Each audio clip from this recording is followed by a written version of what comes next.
Everybody, time for another episode of Station Wagon Mania. So let's get on this thing and see what we got. No, you're not bringing home another piece of junk.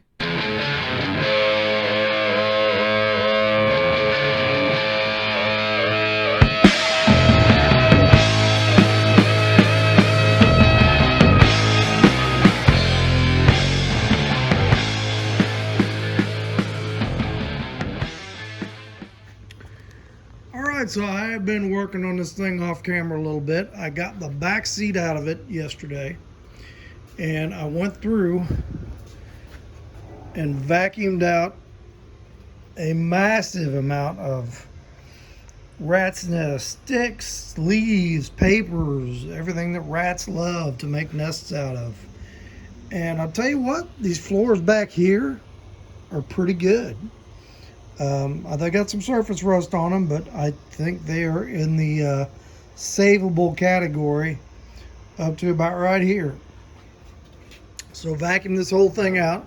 Vacuum the doors out. The doors were full of rat's nests. Tore the rest of the headliner out. And yeah, I got some surface rust back there, but it's not bad. I mean, we'll paint that with something and we'll be all right.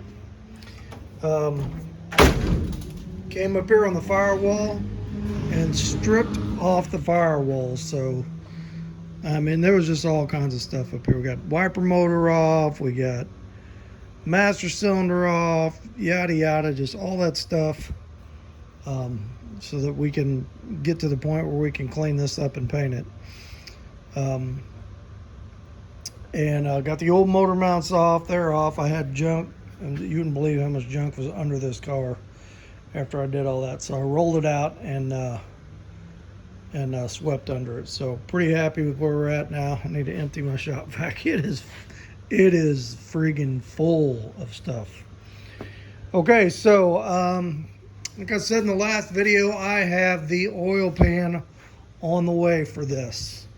The front sump oil pan. We're going to try an oil pan from a 4.6 front wheel drive Lincoln Continental. Supposedly, if you're going to use these 4.6s in a front sump application like these old cars, then that's the oil pan to use. So we're going to give that a shot.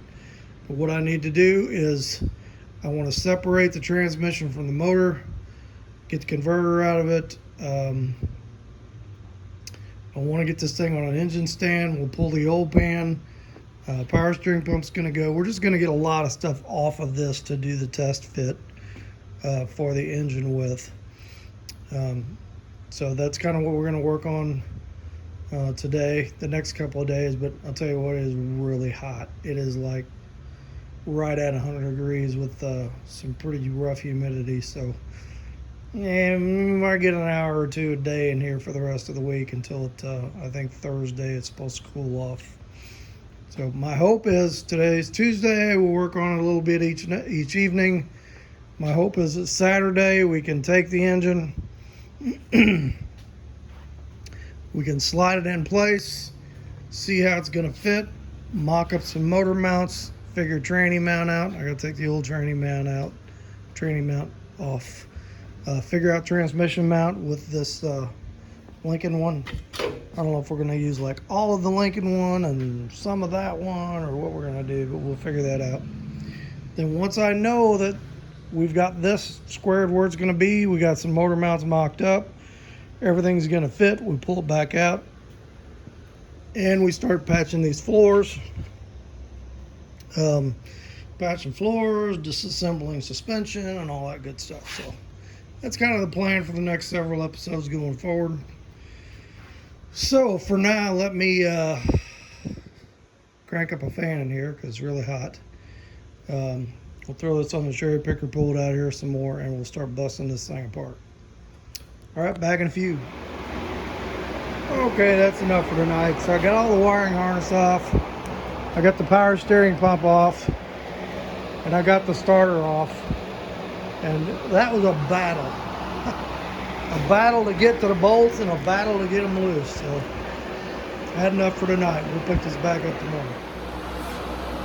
Okay, so we're back out here tonight, and I want to finish getting this motor and trans separated and see about getting this on an engine stand. But I decided before I do that, before we pull the pan on this stuff, I want to pull the plugs and do a compression test on this engine. So I hooked up threw the starter back on it, hooked up the battery, and I got a gauge hooked up. We're just going to go through these and see what we got. So I pulled this first plug. I don't know if you can see that, but it's like super clean.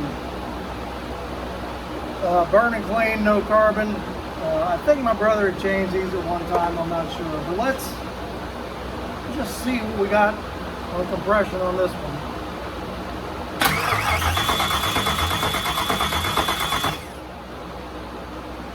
One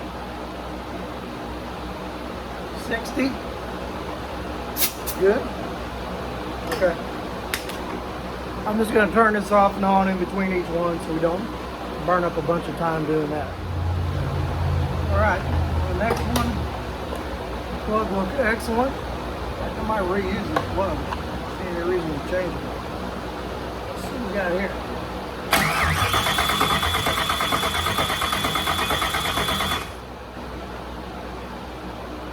$160.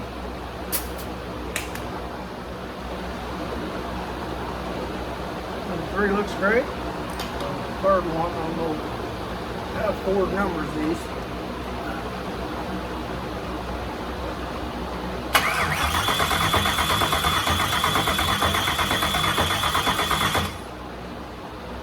$125.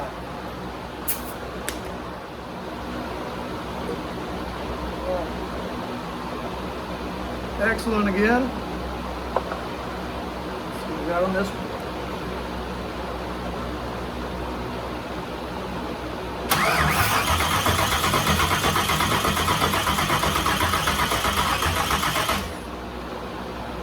$160. Okay, we're on the other bank in the back. Looks great, just like the others. See how much battery we got left here.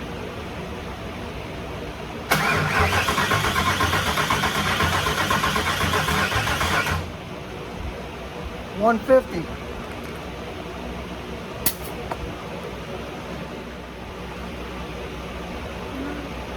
That one looks real good. 3 cylinders left here. Let's see what we got.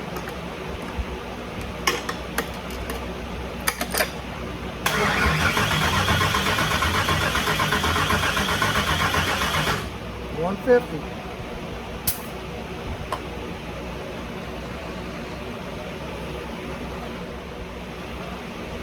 All right, so I had 2 plugs left, and I pulled this one out, and I noticed this plug is rusty and older looking, and had a pretty wide gap on it, and it was kind of black. So I went ahead and pulled this first one out and compared them. They are the same part number, but you can definitely tell this plug is quite a bit older. So I'm thinking, I'll have to ask my brother to see if he remembers. When he changed these, either he maybe couldn't get to this one, or accidentally missed one. Because all these other 7 look pretty new and got a consistent gap. This one doesn't. So let's go ahead and see what we got compression on these last 2.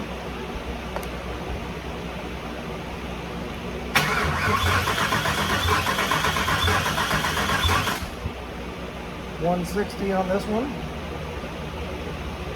Let's go ahead and screw in this last one. I'm thinking maybe he couldn't get to it and just didn't change that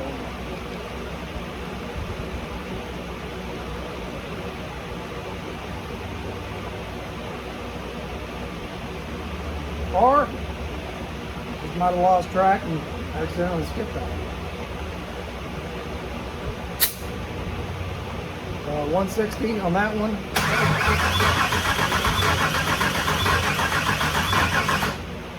$150 on that one. Okay, so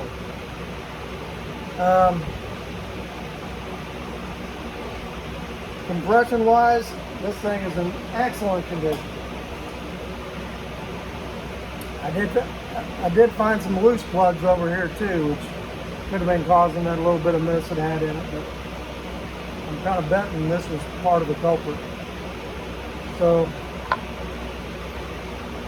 it looks like he just put these in there. I may just buy one plug and put this thing back together. So anyway, compression check, we'll call that a success. I'm gonna go ahead and pull the starter back off, unhook that battery, and start getting his transmission unhooked from here. And it says on my tracking on my tracking app that my other oil pan is going to be here today. I don't know if I'm going to get it changed out today, probably not. We'll do that tomorrow. But anyway, that's it for now. We'll pick this back up in a bit. Well, there's a familiar sight. I make it a point to spill transmission fluid everywhere I go. I don't know what it is. But I had a hard time getting to the torque converter nuts, so I thought, well, I'll just pull the transmission off, leave the converter on there, and then unbolt the converter. Not even thinking about all the fluid that was in it, and it went everywhere. And then one of the nuts stripped, and I had to take a grinding wheel and try to grind the nut off without hurting the stud, which I kind of think I did. But we'll have to fix that before we put it back together. But anyway, that's going to be it for tonight. So tomorrow, we'll pull this flywheel off here. We'll get this thing up on an engine stand. The new oil pan showed up just a while ago, so we'll see how that dude is going to fit. And then once we know that, we'll get that oil pan on there. We'll probably just put it on there with a couple of bolts without the pickup tube, because I'm gonna have to make a pickup tube. And this weekend we can just bolt the trans to the motor, a couple of bolts, and we can try to slide this dude in there and see what we can do about motor mounts. So that's coming along, messily, but it is coming along. So, all right, back at it tomorrow. Okay, we got her up on the stand, so I cleaned up all this oil, and then I turned right around and spilled about a half a gallon of antifreeze come out of here. So I'm out of cat litter. I gotta go get some more cat litter for the cat box. But anyway,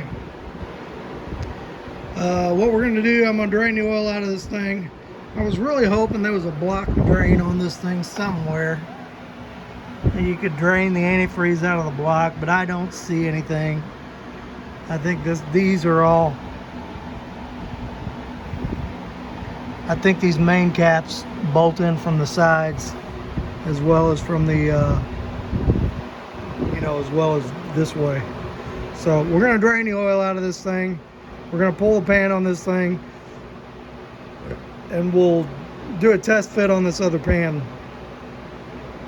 As soon as I get the oil out and get that off, we'll roll this thing outside, and I'll tilt it over on the stand and try to get that rest of that antifreeze out. But anyway, that's where we're at. These might be antifreeze drains, but they're up so high, I don't think that's going to do any good. Okay, let's get this off, get this drained, and then we'll see what's inside. Okay, so we got this thing upside down, and I'll tell you what, it looks really good in here. We do have some sludge built up on the screen, and the oil is kind of dirty, but if you look at, I don't know if you can see that, like the bottom of the cylinders look really good. They look like they were just honed, and there's not much sludge in the actual engine. And then I was up here on the timing chains. I just kind of poked down there with a screwdriver and just felt, and those chains feel like they're tight. But once we do the test fit, we are going to pull this back out, And I want to change all the outer gaskets on the engine. The head gaskets, I'm not 100% sure yet if we're going to break those loose, but I do want all the outer gaskets changed to avoid any oil leaks. We'll change front seal, we'll change rear seal, valve cover gaskets, intake gaskets, throw a coat of paint on it, you know, make it presentable. So as far as the oil pan, so here's the pan that came off. That's your rear sump pan, and then this is the pan off of a Lincoln Continental front wheel drive, which is a front sump pan. So I think all we're going to have to do is shorten this tube and get this up into here, which I really don't think that's going to be that big of a deal. You know, we'll just cut it in here somewhere and we'll weld it back together and make sure it doesn't leak. And that we may have to swap this bolt out with this bolt. We'll have to figure out how we're going to do that to mount the thing, but it doesn't want to turn now because the flywheel's up against the engine stand. But anyway, let's go ahead and take this off.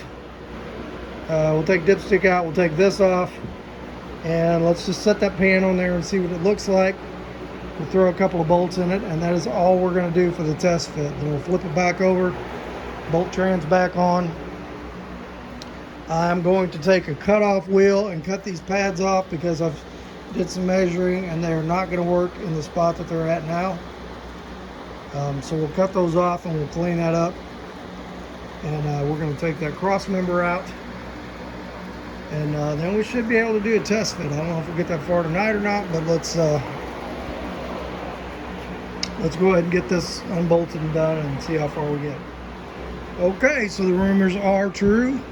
The front wheel drive pan will fit the rear wheel drive engine. All the bolt holes line up, the gasket's the same. It moves the sump to the front. I paid $55 for that pan with shipping. Now, the caveat is I have to make me an oil pump pickup, which looks like it's going to be pretty easy. The other thing I'm going to have to do is, obviously this dipstick tube is not going to work there, and it looks like, from what I can see, the rear wheel drive block does not have a casting for the front wheel drive, for a front sump dipstick, and there's no place in the pan for a front wheel drive front sump dipstick either. So I think what we're gonna have to do is we're just gonna have to pull this tube out of here. We'll put a plug in there. I'll find out what size this needs to go into, and we're going to end up welding a little tube in here that this can go into, and we'll just kind of move it up to here. I think we can make that work without too much difficulty. So anyway, next thing we want to do is I want to spin this back over, get it off the stand, cut those mounts off, get that cross member out, and let's see how it's going to fit. So, okay, back in a few. Alright, so cross member is off down there, and I was trying to get the old emergency brake cable loose, and it's like, man, that thing's so rusted. I just cut it. We'll get a new one. So, and then I cut these mounts off and kind of polished them up. So we are ready for a test fit. So all I need to do is get the engine off the stand, hook it to the transmission, slide it in there, and see what we got. But I am not going to do it tonight because I am tired and sweaty and hungry, and Cardinal baseball is getting ready to come on. So we will pick this back up tomorrow. All right, so we got it sitting in there, and man, this thing is tight. I mean, these are wide motors. I got just a little bit of space on each side, and I had to trim just a hair off of the A-arm mount here. and a little bit off of that side. It just, I mean, just clears that steering box. I've seen videos or pictures of these cars with the double overhead cam engine. I don't know how in the heck they ever got it in there. They must have had to do something crazy with the exhaust or put rack and pinion steering or something on it, because this is definitely a challenge. So anyway, I trimmed over there. I trimmed a little over here. I'm gonna have to, I might pull the motor back out, grind a little here, grind a little there, and my pan,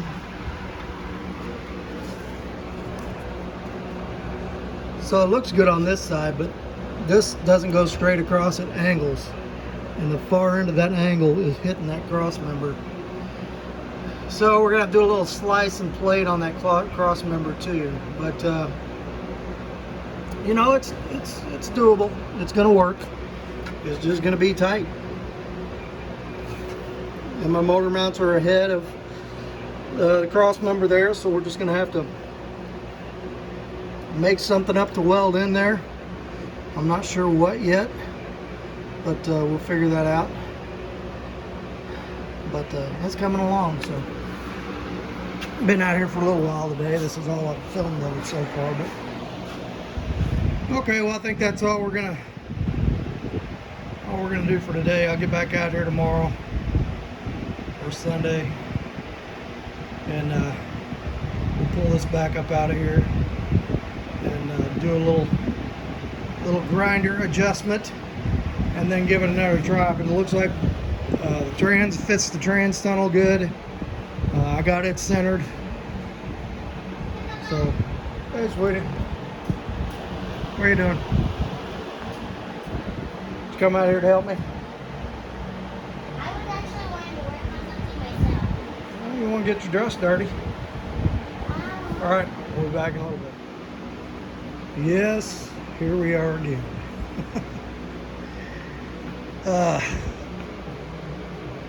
I can't believe how much I've spilled trying to do this engine swap. It's just unbelievable. So I finally got the drive shaft and took the yoke off of it and slid it in the end of the transmissions. I had rubber gloves on there with zip ties, and it just was not holding the fluid.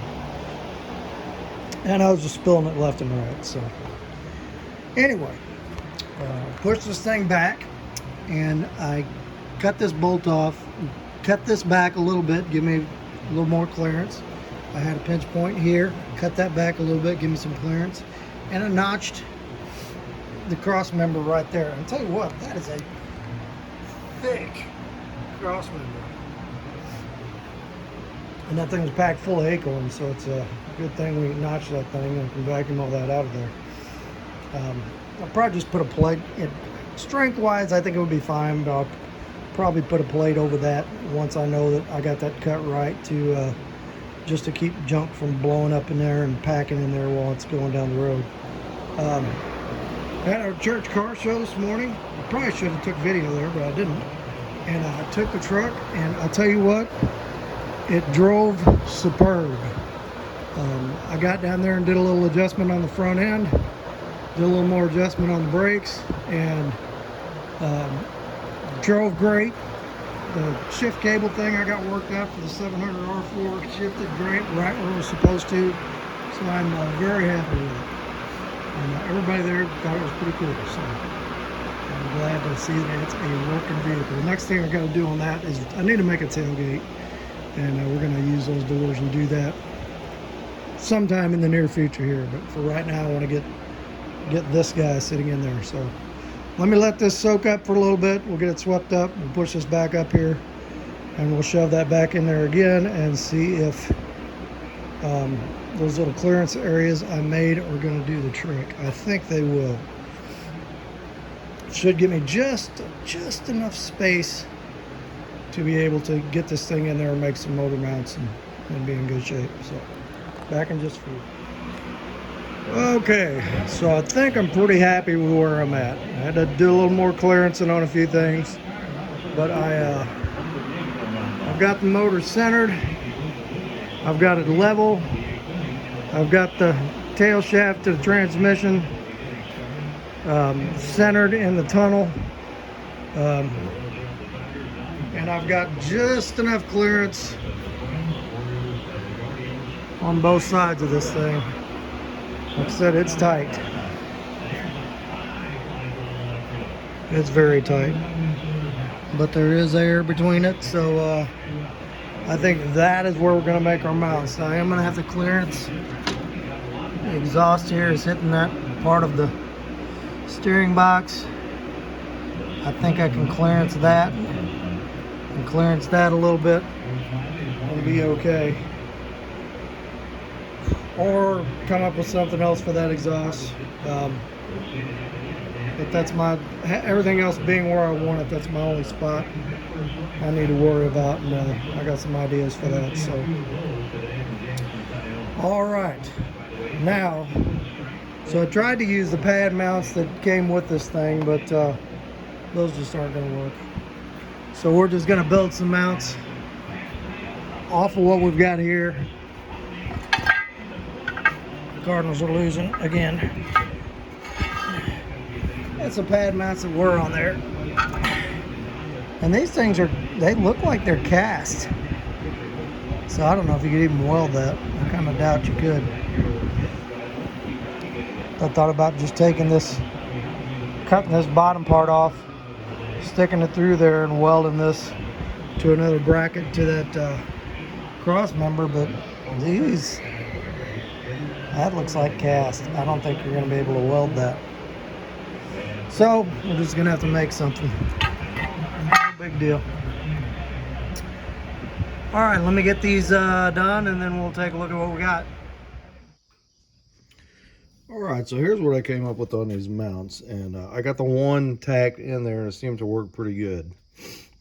So like I was showing, these were the frame mounts for that Lincoln, and I had never seen anything like these. These are cast in one piece, so like I said, you can't really cut them and weld them. So what I did is I had some heavy wall tubing like this. I just cut that dude the same as that, and put it up in the motor mount with the bolt on it. And then, see if you can see this.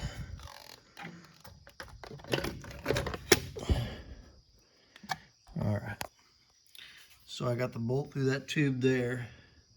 Got a piece of heavy angle on there. We got it tacked to that tube, tacked to the cross member, and then a support piece here tacked in. So I got it tacked in good, just good enough so it's gonna hold. We're gonna do the other side, and then we'll go ahead and pull the motor back out, and I'll fully weld those in there and probably put another gusset in there so they're not going to go anywhere. So that's going to work good. As far as cross member, I am going to use the Lincoln cross member, and I'm just going to measure, how wide the frame is at that point. Because it's going to be back a little further than the original cross member, not much further back. And we'll make some brackets for this thing to sit on. I think I'll do that kind of the way the Lincoln did. It had like an angle bracket, and then the ends just sat on there and bolted straight through it. So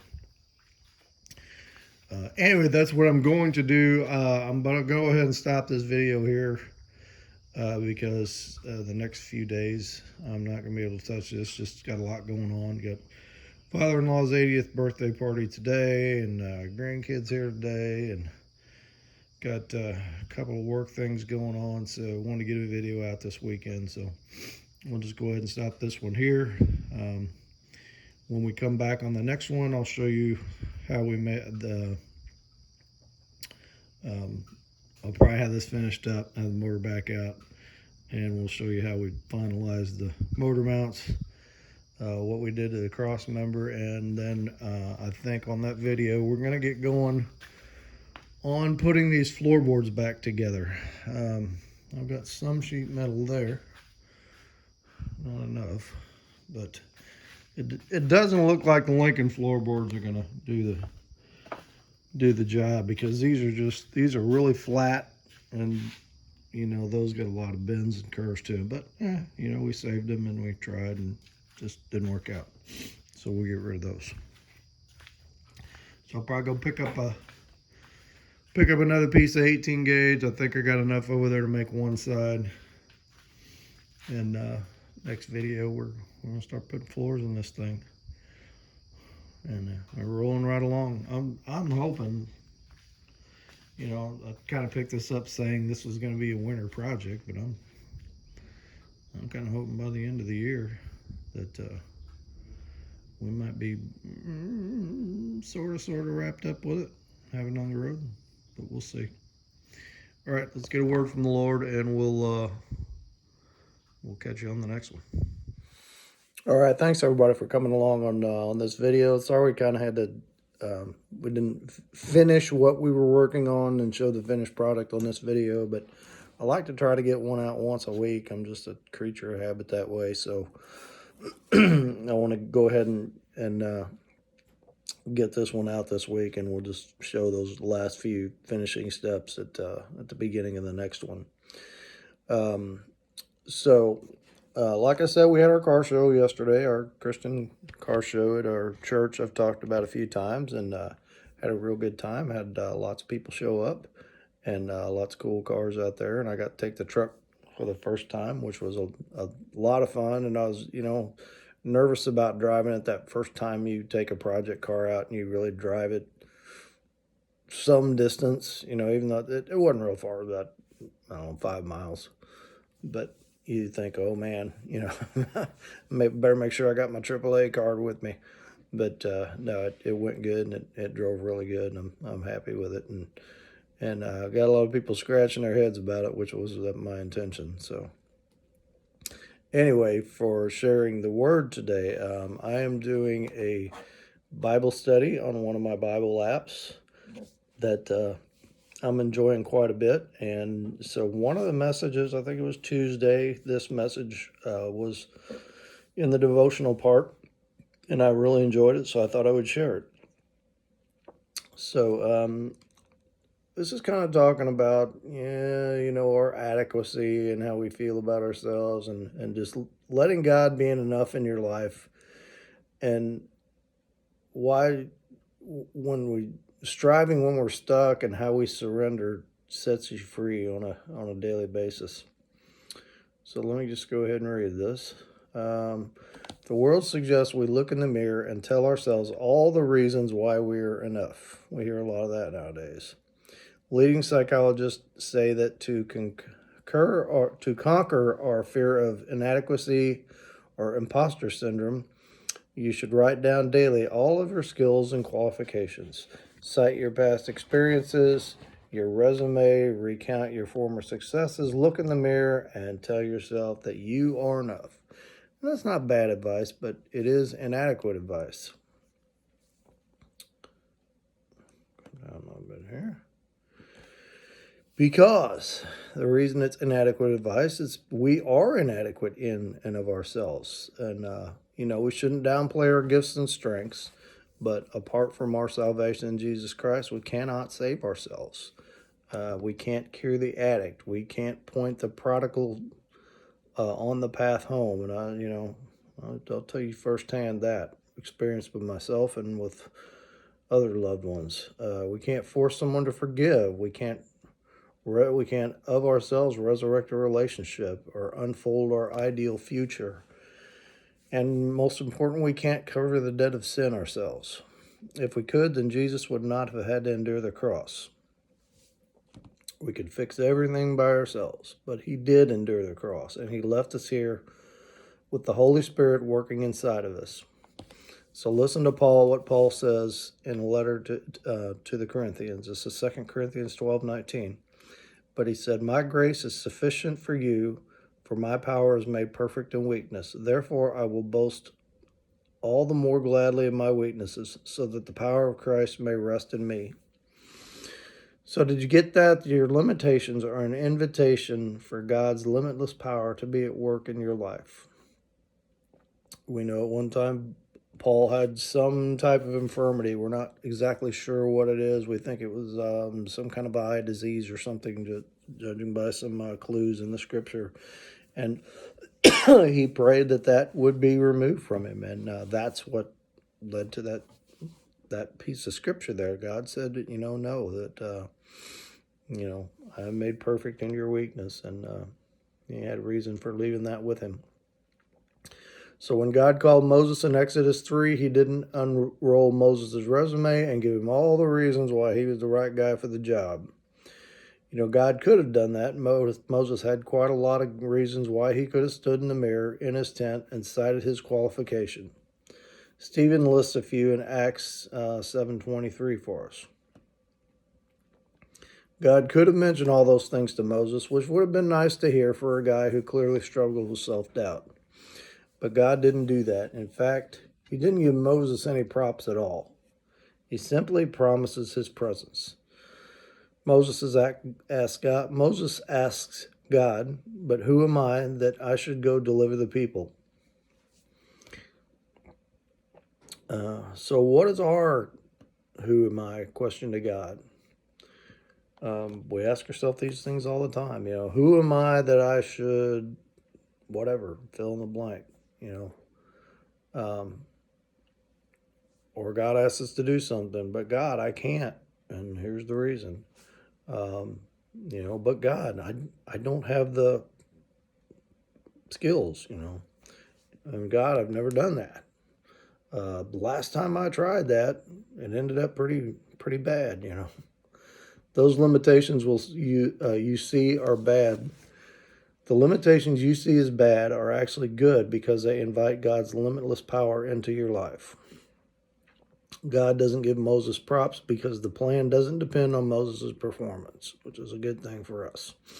It rests on God's promises. All of Moses' limitations had issued an invitation for God's limitless power to be at work in his life.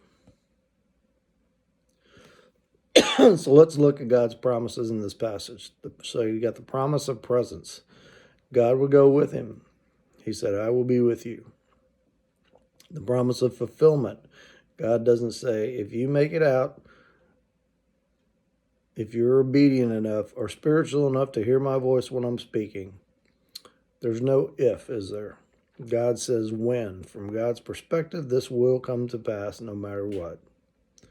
The promise of intimacy. The word serve in some versions says worship. In other words, Moses would become personally acquainted with God's worthiness to be worshipped as Moses served him. He would witness his wonders, experience the goodness of his character, and the greatness of his capabilities. So those promises are the same for you and I, and that's an awesome thing. God's plan did not depend on Moses' performance. It rested on God's promises, and so does your life, and so does mine. Your limitations are an invitation for God's limitless power to be at work in your life. So don't ever think that God can't or won't use you because you're not enough or because you've got this problem or that problem. And let's not put that on other people either. Let's not say, well, claims to be a Christian, but he's doing this and he's doing that. We're all sinners. God will use the most, I don't know the word I'm looking for, will use people that you would think that other people are looking down on, and God will use them. You look back at David and his great sin, his affair with Bathsheba, and then he killed her husband. But yet God called him his beloved. He had to go through a lot of trials and some punishment for that, and ask for forgiveness. But God still used him greatly. Now imagine at the time there was a lot of gossip going around about what David did. So how does realizing God's purpose gave us gifts and left us areas of lack change our perspective over our inabilities? So we just talked about that. Dear Jesus, We're going to pray now. Dear Jesus, help me remember that your presence is always with me. Help me grow more confident in your capabilities and your character.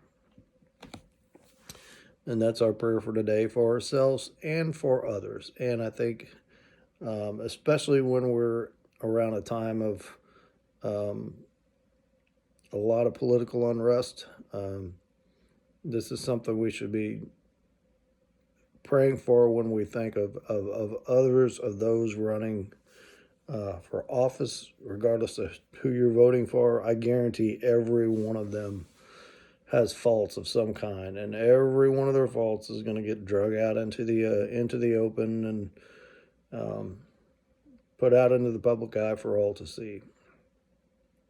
So I'm just telling you, God can use every one of those people, and He can definitely use us. So let's have another quick word of prayer, and we'll be done. Father, we just thank you for today, and we thank you for standing with us, even though we have a lot of problems. There are a lot of things we need to take care of it, but you love us, and we can serve you just as we are, and you ask us to serve you just as we are. Pray for everyone watching this channel, and just that we all have a good week, that we are all open to any opportunity you might have for us to witness, that you would put those opportunities in front of us and give us the strength and the words to speak of you. We ask this in the name of your precious Son, Jesus. All right, hit like, hit subscribe, and leave a comment, and we'll catch you on the next one.